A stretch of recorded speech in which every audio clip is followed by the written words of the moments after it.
Il y a un personnage de la Bible que j'apprécie particulièrement. C'est un personnage de l'Ancien Testament qui s'appelle Ézéchias. Il a été roi de Juda de 728 à 698 avant Jésus-Christ. Et sa vie est détaillée dans plusieurs livres de la Bible. On peut tirer beaucoup d'enseignements de la vie de cet homme, qui a été un roi fidèle à Dieu dans des temps très compliqués. Je vais vous parler d'un épisode particulier de sa vie qu'on trouve en 2 Rois, chapitres 18 et 19.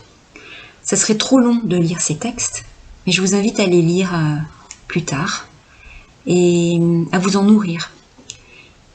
Je fais un petit témoignage, une époque de ma vie où j'ai dû traverser un moment assez difficile. Je lisais ce texte 2-3 fois par jour. Et je n'ai lu que ces textes-là pendant 2 mois. Et ils m'ont beaucoup fortifié. Le contexte est le suivant. Le royaume du Nord est tombé. Jérusalem est assiégée. D'un côté, on trouve le peuple qui est derrière le rempart de la ville, avec son roi Ézéchias.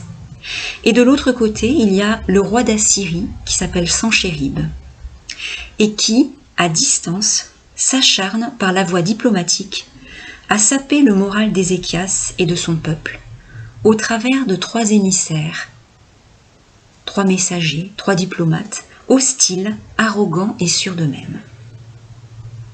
Face à la voie de l'adversité, Ézéchias, désemparé, fait appel au prophète Ésaïe, dont il reçoit un premier message très encourageant. Mais voilà que Sanchérib, alors qu'il doit combattre un nouvel adversaire, en plus d'Ézéchias, donc Sanchérib envoie à Ézéchias de nouveau des messagers avec une lettre particulièrement menaçante et argumentée pour le déstabiliser. On imagine l'ambiance du côté des assiégés.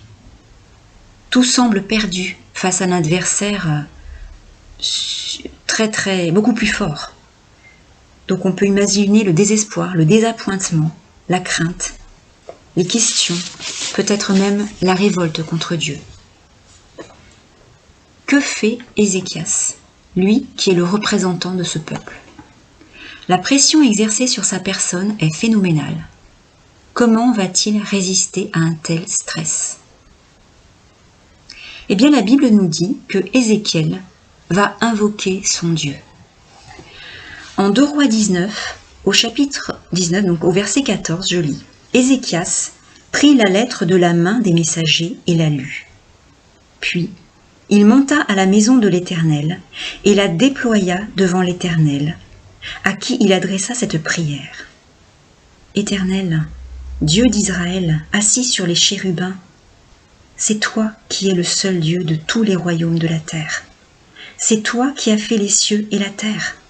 Éternel, incline ton oreille et écoute. Éternel, ouvre tes yeux et regarde.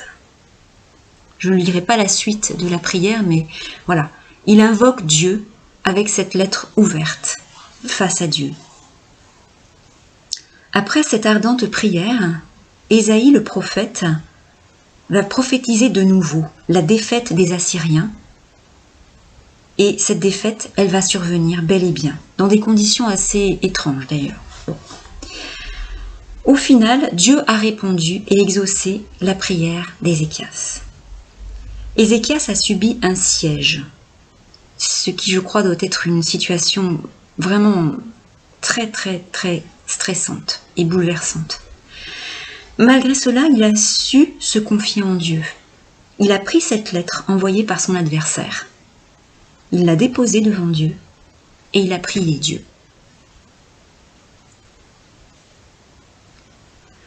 Où est la voix de Dieu quand, autour de moi, j'entends tant de bruit, tant de voix discordantes et angoissées?